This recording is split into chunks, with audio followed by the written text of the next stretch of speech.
UAE ने एक बहुत बड़ा कदम उठा लिया है और वो कदम उठाया है यूएई ने ईरान के खिलाफ। जी हां, ईरान के खिलाफ यूएई ने ऐसा कदम उठाया है जिसने पूरे मशरिक़ वस्ता में एक हलचल से पैदा कर दी है। और इन सब के बीच है स्ट्रेट ऑफ हॉर्मुज़ और उसके साथ साथ बैलिस्टिक मिसाइल दागा जाना।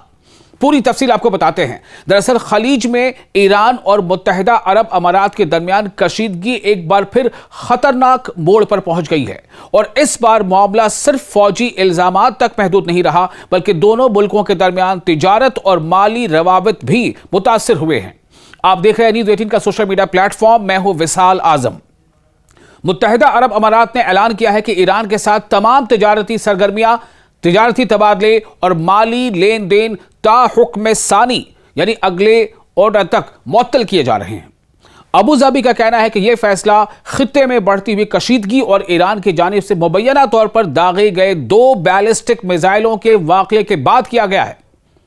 अमाराती हुक्काम के मुताबिक दोनों मिसाइल ईरान से फायर किए गए और समंदरी आबोदरफ्त को निशाना बना रहे थे। एक मिसाइल अमाराती इलाकाई पानियों से बाहर और दूसरा अंदर गिरा, लेकिन तेहरान ने इस इल्जाम को यकसर मुस्तरद कर दिया है। ईरान की वज़ारत ख़ारिजा के तर्जुमान इस्माइल बक़ाई ने इमाराती दावे को बेबुनियाद करार देते हुए कहा है कि ईरान पर इस तरह के इल्जामात आयद करना अच्छे हमसाये ताल्लुकात के उसूल के मुनाफी है और इससे खित्ते के ममालिक के दरमियान एतमाद बढ़ाने की कोशिशों को नुकसान पहुंचता है। इस्माइल बक़ाई ने खास तौर पर अमेरिका और इसराइल की जानिब इशारा करते हुए कहा कि खित्ते में माजी में मुतअद्दिद फॉल्स फ्लैग ऑपरेशंस की तारीख मौजूद रही है। फॉल्स फ्लैग से मुराद ऐसी कार्रवाई है जिसमें एक फरीक किसी हमले या तखरीबी कार्रवाई का जिम्मेदार बज़ाहिर किसी दूसरे फरीक को दिखाने की कोशिश करे ताकि उसके खिलाफ सियासी, सिफारती या अस्करी कार्रवाई का जवाब पैदा किया जा सके। यही वो नुक्ता है जिसे ईरान मौजूदा वाक़ये में नुमाया कर रहा है।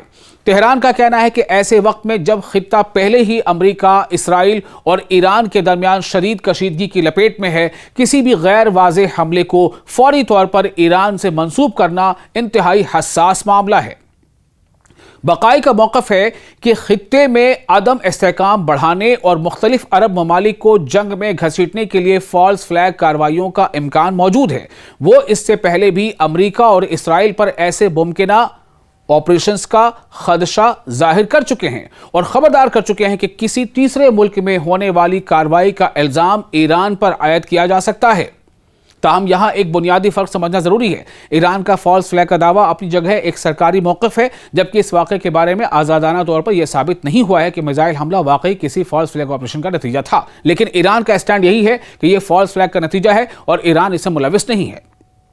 दूसरी जानिब अमारात अपनी दिफाई तशख़ीस की बुनियाद पर मिसाइलों को ईरान से मंसूब कर रहा है। इस सूरत हाल ने दोनों मुल्कों के दरमियान हालिया कशीदगी कम करने की कोशिशों को भी शदीद धचका पहुंचाया है। चंद हफ्ते पहले दोनों जानिब ताल्लुकात में निस्बतन बेहतरी के आसार नजर आए थे, लेकिन अब तिजारत और माली मामलात की मुअत्तली से वाज़ेह है कि एतमाद का बहरान दोबारा गहरा हो गया है। अब असल सवाल यह है कि आया ये वाक़या वाकई ईरानी हमला था, कोई गलत फहमी थी, या जैसा कि तेहरान दावा कर रहा है किसी फॉल्स फ्लैग कार्रवाई के जरिए ईरान को जिम्मेदार ठहराने की कोशिश की गई। फिलहाल इस सवाल का कतई जवाब मौजूद नहीं, लेकिन एक बात वाज़ेह है कि ईरान इल्ज़ाम मुस्तरद कर रहा है। यूएई अपने दावे पर कायम है और इस तनाज़े का फौरी नतीजा दोनों मुल्कों के दरमियान तिजारत, माली रवाबित और इलाकाई एतमाद के मजीद कमज़ोर होने की सूरत में सामने आ रहा है। आप इस वाक़े के बारे में क्या सोचते हैं? आप अपनी राय हमें कमेंट बॉक्स में शेयर करें। वीडियो पसंद आया हो तो इसे लाइक और शेयर ज़रूर करें।